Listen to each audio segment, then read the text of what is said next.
Don't bring that in here. I beg your pardon? Set it out that door. Oh.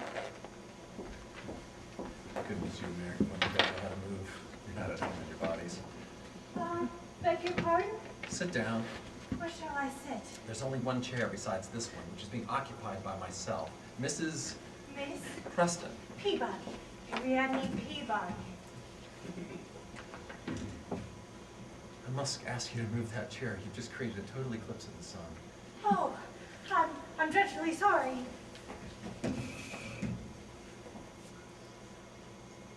This chair of mine is a very difficult chair to move about. If we're going to carry on any kind of conversation, I'm afraid you'll have to remain within my range of vision. Oh, excuse me. Most of you American women speak so indistinctly, one has to watch your lips to have the slightest idea what you're gabbing about. I'm sorry, but you're back in the way of the sun. Oh, gracious. Don't move again. You'll certainly make me dizzy. Just take off that hat. Now you've gone and disarranged your hair. Goodness, have I really? Have I any reason to misinform you of this? Come over here. Pardon? Please come over so I can fix it for you. I always fix my wife's when it becomes a mess. For one thing I can't endure, it's an untidy woman. Veet, Veet! You can certainly see I'm in no condition to rape you, even if I had that inclination. Bend over. Stoop. Only take a second. Oh, a little pulling is good for the scalp. It improves circulation.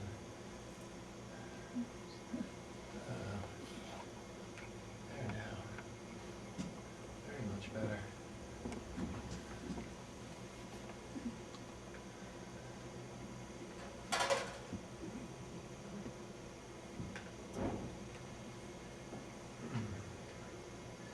Why don't you sit down and I'll go on with my work. Do you like the pattern? What is it? The original male and female. Do you see how depraved I am? I even put sex in my sewing. Well, come on, why don't you start talking? Mr. Lawrence, I don't know where to begin. You have a great deal to say. Oh, so much. So much. Well, you better get started because you can't stay here all afternoon. Well, ever since I first started to read your books, I felt You that... knew that here was a man you could bare your soul to. Yes. Well, bear it. Bear it. I'm ready to give it a detailed examination. Tell me about your lover. I don't have any. Nonsense, everyone has, even if it's an old felt bedroom slipper. What about that man you met on a boat 6 years ago, last August? 2 years ago. So recently.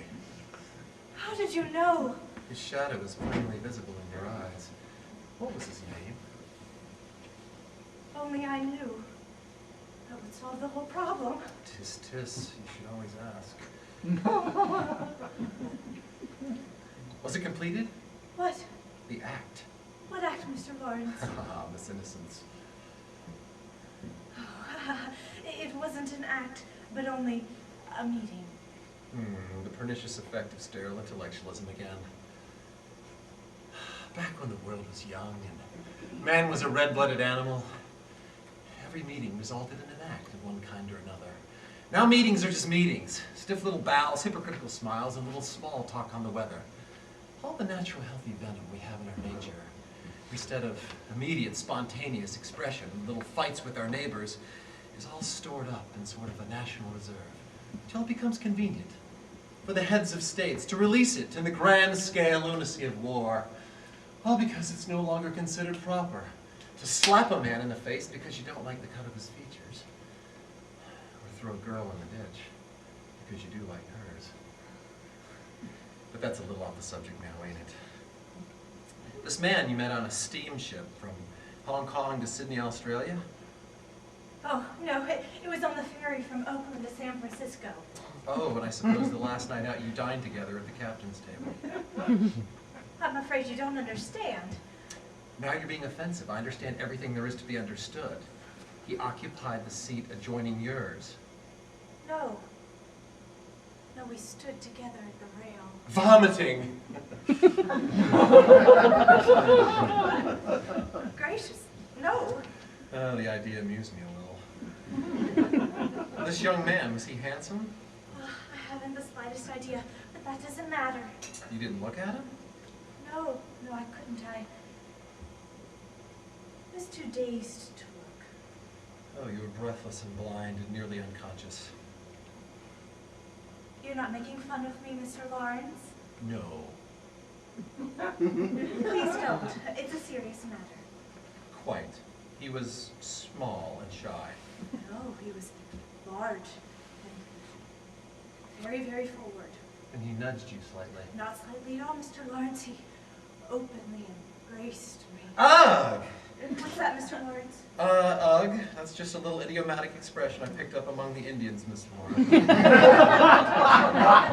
all kinds of emphatic reactions. This embrace you mentioned, I wonder if you can describe it. His arms went around my waist, Yes? and his fingers pressed me. Yeah. Here. Not too forward, was he? Forward enough, I should say. And I suppose you responded with a delicate pressure of his arm, or maybe you rotated the tip of your index finger in the cup of his palm. No, indeed not. I made no response whatsoever.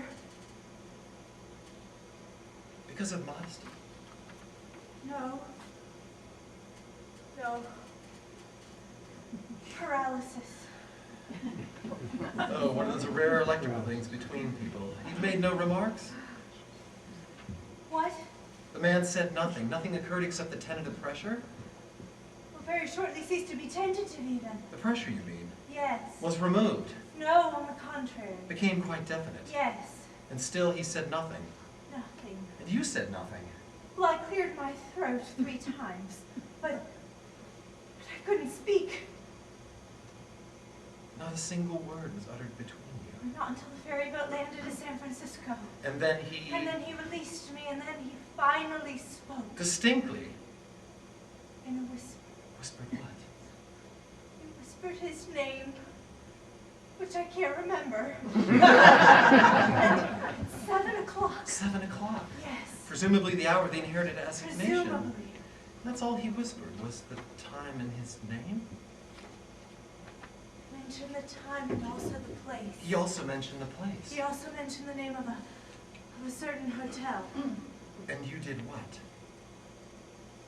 I nodded. Affirmatively. Yes. You kept the appointment. No, I couldn't. Scruples! Belated scruples! No, not that. What then? Interference by relatives? No, Accident? Illness? no. Paralysis? No. You laugh when I tell you what. What? I couldn't remember the name which he had whispered. That as soon as he disappeared, I couldn't remember his name. I couldn't even remember the name of the place that he had told me to meet him. My brain was a blank. A blank. All I knew was that somewhere in the city at 5:30, the man whom I had been waiting all my life to meet was waiting for me. Due a treacherous little defect of recollection. I couldn't go to him. And realize the purpose of your existence? Dreadful! Pull yourself together, Miss Preston. Peabody. And tell me what happened after the incident on the ferry from Oakland to... San Francisco. It seemed to be hopeless, so I tried to forget, not only his name, but the whole incident. And at first I thought I had forgotten, but then I couldn't concentrate anymore. Not in anything? No. You had a position. In a public library. You lost it. Yes. Children would ask for rover boys on the river, and I would give them women in love. But A subconscious effort to pull down public morals. Your health was shattered. completely. Luckily, you've been left some money in trust by an aunt. Well, not an aunt, an uncle. So you could travel. Yes. And you traveled, and still the pains persisted. How did you know of the pains? Of course there were pains. Where were they located? Here. Here in my side. There in the side where he touched you? Yes, inside when he touched me. You thought at first, It was appendicitis. and you had it removed. Yes, they removed my appendix. Did it help after that? Of course, the pains persisted. Of course the pains persisted. And then you begin to doubt that it's a physical thing. You came to realize what was the matter with you. Your modesty and your pride were no longer quite strong enough to conceal the true facts from you. The censor broke down and the blinding truth came through. These pains had started the night the stranger pressed you. They were a souvenir on a ride on a ferry, weren't they? Yes, they were. But that's an old story now. That came out the first time I was put under. Hypnosis, you mean? Yes, hypnosis. And still the pains persisted. At intervals, yes, whenever I was near the water. Why don't you avoid the water? It has a, Fatal attraction? not exactly fatal. But definitely an attraction. Yes, an attraction. Why did you come to me? Because of your books. You've written so much about sex. I never wrote about sex. What I write about is the phallic reality. Sex is cerebral, intellectual. Sex is in the head. The phallic reality is located in the... Yes. I don't wish to give you an earache, Miss Preston. You're the victim of hundreds of years of wrong thinking. Prudery, shame, sterile intellectualism, denying the body, pointing shame at the flesh. Let me tell you before I send you away. My great religion is a belief in the blood. The body's superior wisdom to that of the mind. We go wrong in our minds, Miss Preston. What our blood feels and believes and says is always true. That is all, Miss Preston. Let me go now. Mr. Lawrence, I'd hoped that you would help. I'd hoped that you would tell me what to do. Your only course of action, Miss Preston, is plainly apparent. You've simply got to find the man on the ferry. How can I when I don't remember his name? Oh, but you do remember his name, Miss Preston.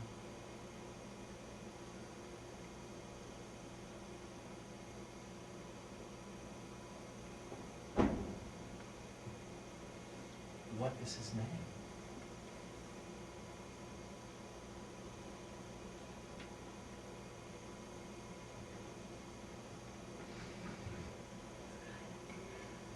O'Reilly. Oh, Mr. Lawrence, his name was Adam O'Reilly. Quick, the hotel. The Golden Gate Hotel, room 1020. My hat, gloves, my needed bag.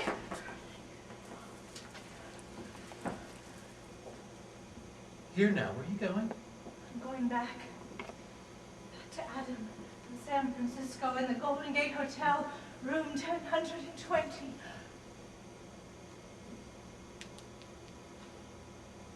Goodbye, Mr. Lawrence.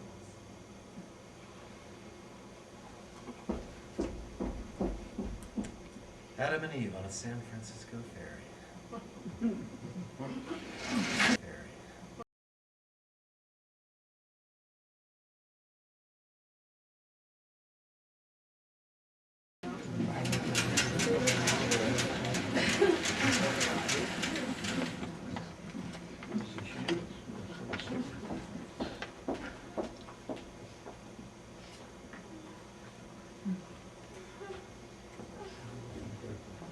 Well, Bertha, what have you decided on? What are you going to do? I don't know. Bertha, you've got to decide. I can't decide nothing. Why can't you? I'm too tired. That's no answer. What's the only answer? No. I just want to lay here and think things over. You've been laying here thinking or something for the past 2 weeks. Now you've got to come to some decision. The girls need this room. Let them have it. They can't with you laying here. Oh, God. Pull yourself together, What's the Bertha. matter with me? You're sick. Got a sick headache. Who flipped me that Mickey Finn last night? Nobody slipped you no Mickey Finn. Oh, You've been laying here 2 solid weeks talking out of your head. Now, the sensible thing for you to do is to go back home or to... Go back nowhere. I'm staying right here till I get back on my feet. The Valley's no place for a girl in your condition. Besides, we need this room. I can't decide nothing. I'm too tired and worn out. Leave me be, Goldie. I gotta get in my rest before I start working. If I let you be, you'd be laying here till the crack of doom. Oh. Listen, you have got to come to some decision right away, or I'm going to call that ambulance squad to come and get you. So you better decide right this minute. I can't decide. All right, I'll make a phone call. I'll tell them we got a girl here who can't talk sense. Oh, go ahead. I don't care what happens to me now.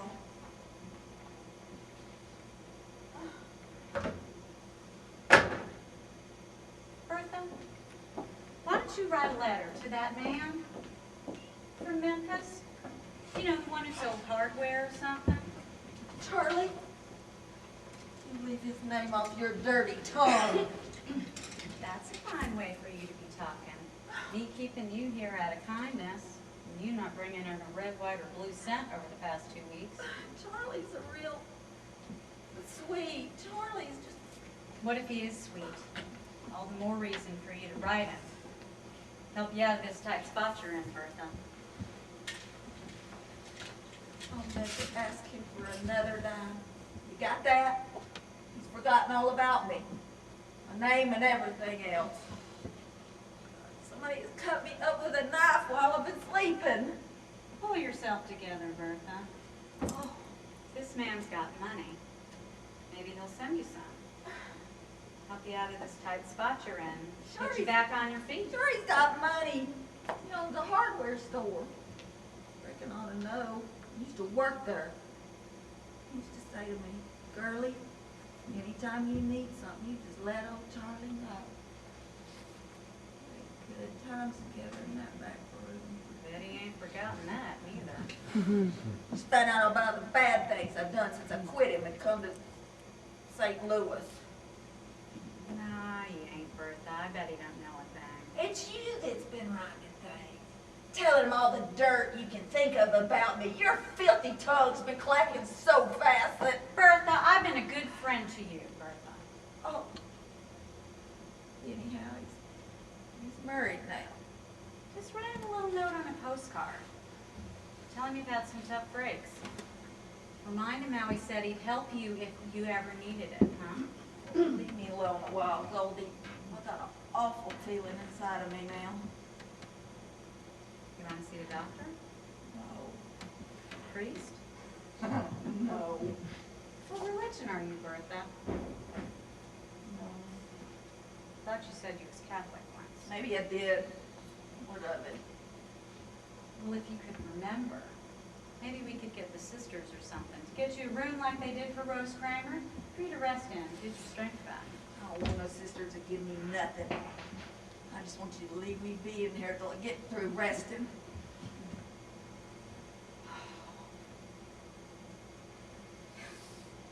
Bertha? You're bad sick, Bertha. Bad. Yes. I don't want to scare you, but You mean I'm dying? I didn't say that. Oh, but you meant it. Got to provide for the future, Bertha. Can't just let things slide. If I'm dying, I want to write Charlie. I want to tell him some things. If you need a confession, honey, I think a priest I would want be. Charlie. Well, you know, Father Callahan. No! I want Charlie. Charlie's in Memphis, running his hardware business. Yeah. It's in Flatman. The address is 567. I could write him and tell him what condition you're in, huh, Bertha? No. Tell him I said hello. You gotta say more than that, Bertha. That's all I want you to say. Hello from her. That don't make no sense. You know that. Sure it does. Hello from Bertha Oliver.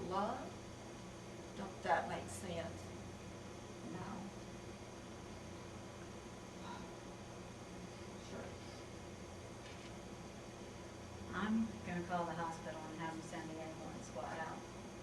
Don't. I'd rather just die than that. A girl in your condition has no business being in the valley. In your shape, anything could happen. You're telling me, sister, I know the rules of this game. When you're out, you're out. There's no comeback for you now. Now pull yourself together, Bertha. I can have you moved to a clean ward where you get good meals and a comfortable bed to rest in. Oh, dying, you mean? God, help me out of this bed. Now, don't get Help excited, me Bertha. up! Oh, yes. Where's my kimono? You are in no shape to be crawling around out of bed. Shut up! Get Lena in here. She'll help me out with my thing. What have you decided on, Bertha? To go. Where? It's my business. Well, I'll get Lena. Wait a minute. Under that tray, comb and brush tray, there's $5 stuck in there. Bertha, you ain't got no money under that tray. You're trying to tell me I'm broke? You've been broke. 10 days now. Ever since you've been sick, you've been out of money. You're a liar. Don't call me names, Bertha. Get Lena in here. She won't cheat me. Bertha, just to satisfy you. See under the tray? Nothing there. But an old postcard God, from Charlie. I've been robbed. Yeah, I've been robbed. Because I'm too sick and tired and done in to look out for myself. I get robbed. If I was in my strength, you know what I'd do? Bust this place wide open. Get back that money you stole. I take it out of your hide, Bertha, you spent your last dime. You bought gin with it. No. Tuesday night, the night you took sick, you bought yourself a quart of dry gin. I swear you did, Bertha. I wouldn't believe you're a dying word on a Bible. It's a frame-up. Get Lena in here. Lena, No, get Bertha, me police headquarters. Bertha, settle down. Get me Settle police down. headquarters. Calm down. Don't Settle down. tell me to settle down, you old witch. You'd steal the 10 pennies off a dead man's eyes. That's how big-hearted you are. Come in here trying to soft-soap me about priests and confessions and get me police headquarters. Bertha!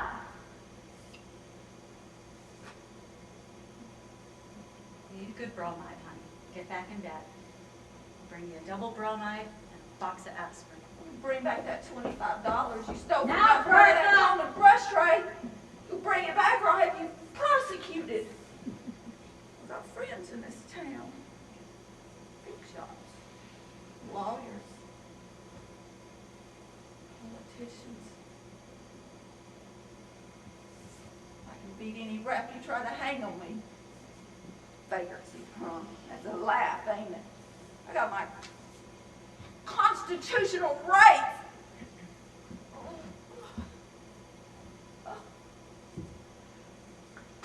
God.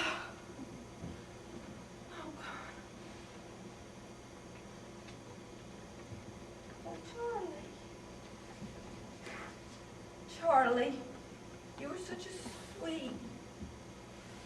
You've done me dirt more times than I can count, Charlie. Stood me up. Married a little choir singer.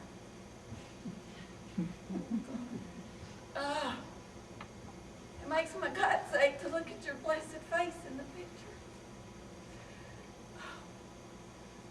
Where's that Hellcat gone to? Where's my $10? Hey, you bring back my money. Brain you if I ever catch you monkeying around with any money belonging to me.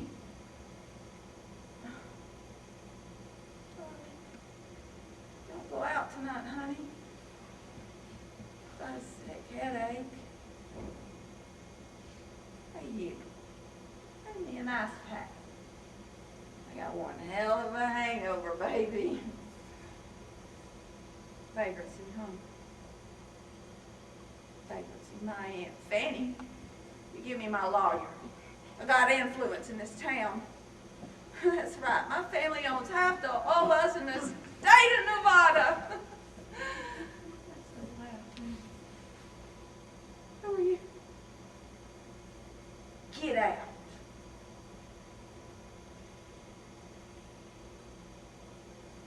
Sit down. Take a letter for me. There's a paper under that cupid. All right, Bertha. Hey, you robbed of that too? Here's a piece. All right. Take the letter. Mr. Charlie Aldrich, owner of the biggest hardware store in the state of Memphis. What's the address, Bertha? 563 Central Avenue. Got that? Okay. Just write this. Mr. Charlie Aldrich. Dear Charlie, they're fixing to lock me up in the city bug house on a charge of criminal responsibility without due process. Got that? But the thing is, Charlie, there's nothing wrong with my upper story. And there never will be. So come on down here for old time's sake, Charlie. Bail me out, honey. Love and kisses. Your old sweetheart, Bertha. Put a P.S. on there and say, how's your wife? Scratch that out. Scratch it out. It don't belong in there. Scratch the whole thing out. Get another piece of paper. Got it? Yeah. Just write this. Hello from Bertha to Charlie. With all her love. Got that? Hello from Bertha to Charlie. Yeah. All her love.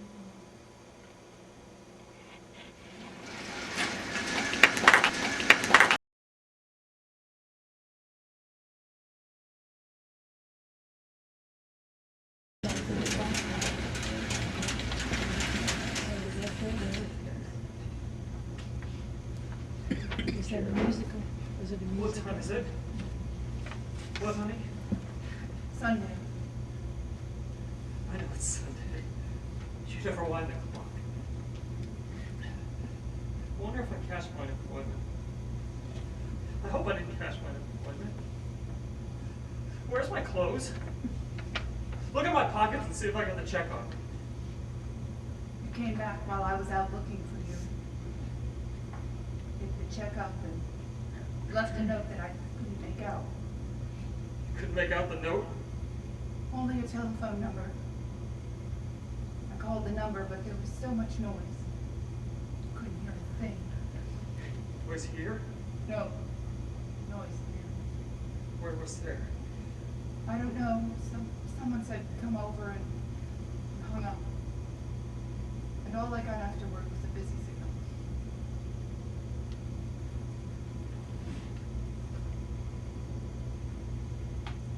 When I woke up, I was in a bathtub full of melting ice cubes. Miller's High Life beer. My skin was blue. I was gasping for breath in a bathtub full of ice cubes. It was near a river. I don't know if it was the east of the Hudson. People do terrible things to a person when he's unconscious in this city. Sore all over. Like I've been kicked downstairs. Not like I fell, but was kicked. One time I remember all my hair was shaved off. Another time they stuffed me into a trash can in the alley and I've come to with cuts and burns on my body. Vicious people abuse you when you're unconscious.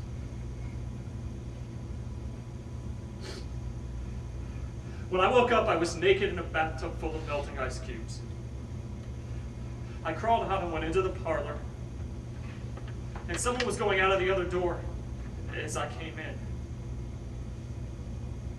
I went to the door, and I heard the door of an elevator shut.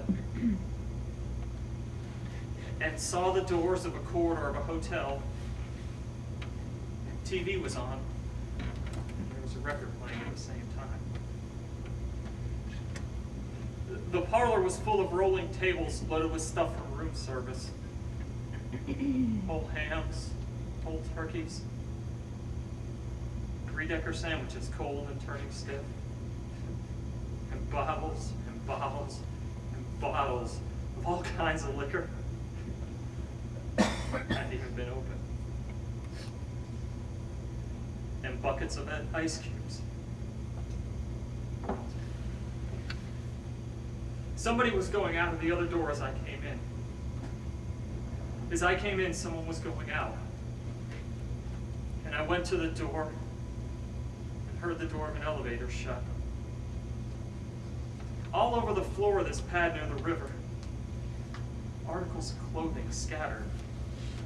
Bras, panties, shirts, ties, socks, and so forth. Clothes? Yes. All kinds of personal belongings, and broken glass and furniture turned over. As if there'd been a free-for-all fight going on, and the pad had been raided. Oh. Violence must have broken out in the place. You were? In the bathtub on ice. Oh. And I remember picking up the phone to ask what hotel it was. But I don't remember if they told me or not.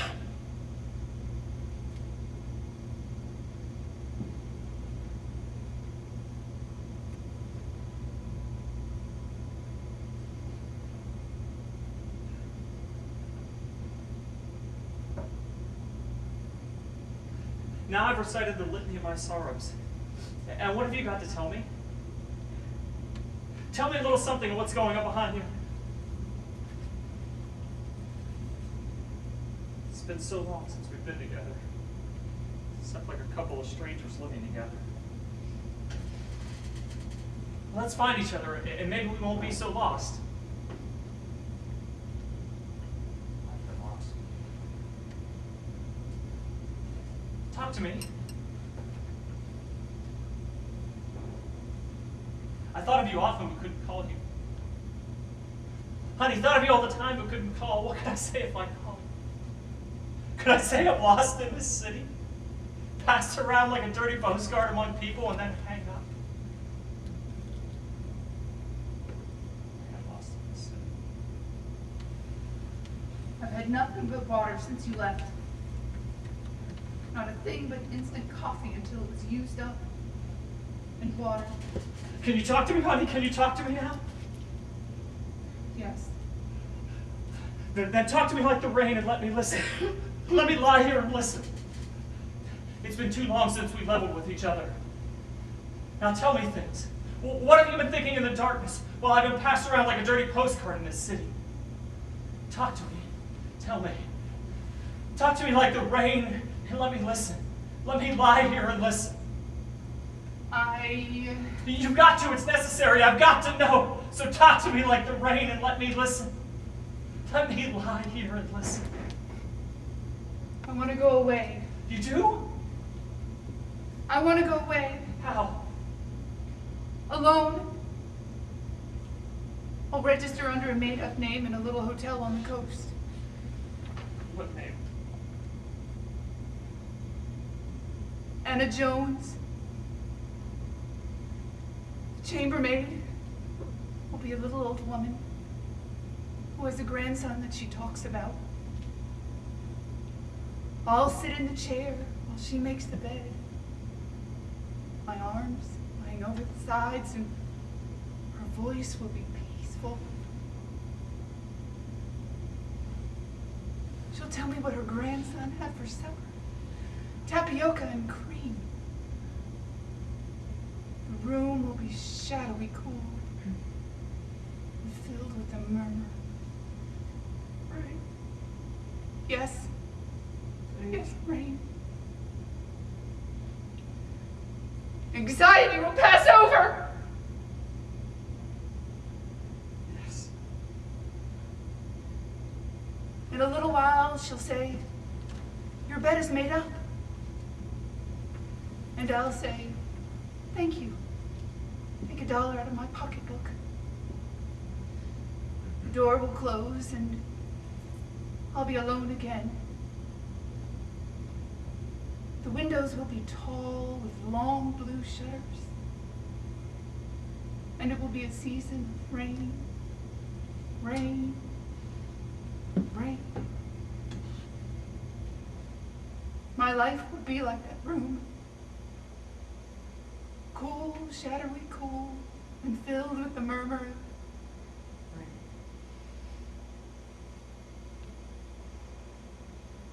I'll receive a check in the mail every week that I can count on. The little old woman will cash the checks for me, give me books from the library, pick up laundry. I'll always have clean things. I'll dress in white. I'll never be very strong or have much energy left, but have enough after a while to walk on the Esplanade. Walk on the beach without effort. In the evening, I'll walk on the Esplanade along the beach. I'll have a certain beach where I'll go to sit a little way from the pavilion, where the band will play Victor Herbert's selections while it gets dark. I'll have a big room with shutters on the windows. And it will be a season of rain, rain, rain, and I will be so exhausted from my life in the city that I won't mind just listening to rain. I'll be so quiet, the lines on my face will disappear. My eyes won't be inflamed at all anymore. I won't have any friends. I won't have any acquaintances even. When I get sleepy, I'll walk slowly back to the little hotel. The clerk will say, "Good evening, Miss Jones." And I'll just barely smile, take my key. I won't ever look at a newspaper or hear a radio. I won't even be conscious of time passing at all. I'll have no idea what's going on in this world. One day, I'll look in the mirror and see that my hair is beginning to turn gray. And I will realize, for the first time, I have been living in this little hotel under a made-up name, without friends, or acquaintances, or connections of any kind, for 25 years. It'll surprise me a little, but it won't bother me any. For I will be glad that time has passed as easily as that once in a while.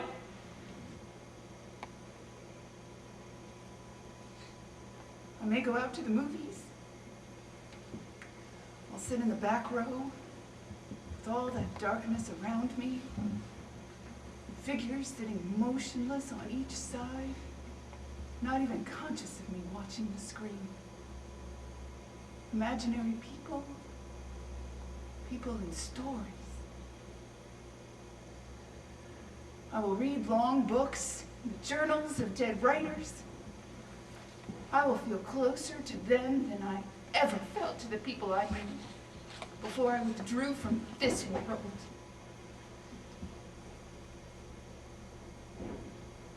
I won't have to answer their questions or touch them.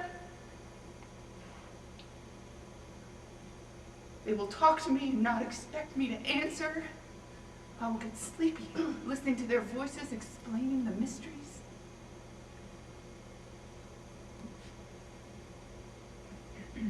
I'll fall asleep with the book still in my fingers, and it will rain. I will hear the rain and wake up and go back to sleep. Season of rain, rain, rain. One day when I have closed a book or come home alone from the movies at 11 o'clock at night, I will look in the mirror and see that my hair has turned white. White as the foam on the waves. I will run my hands down my body and see how amazingly light and thin I have grown. Oh my, how thin I will be. Almost transparent, not hardly real anymore.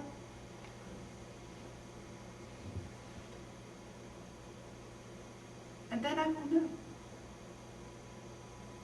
I will realize, sort of dimly, that I have been living in this little hotel without any social connections, realities, anxieties, or disturbances of any kind for just about 50 years. Half a century, practically a lifetime.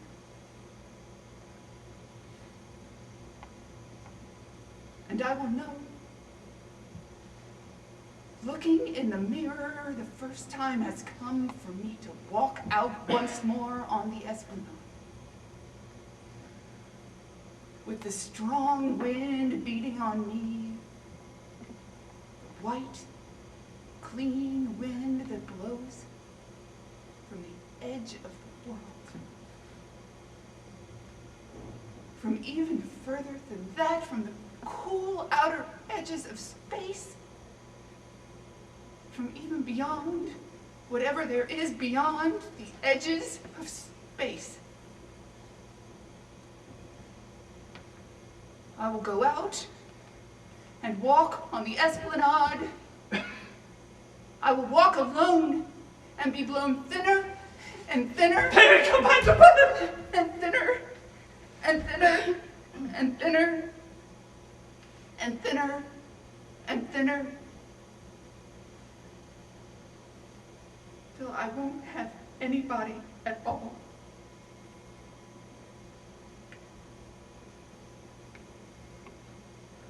And the wind picks me up in its cool white arms forever and takes me away. Come back to bed with me.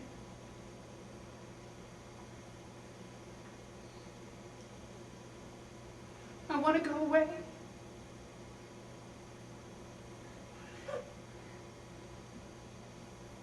I want to go away.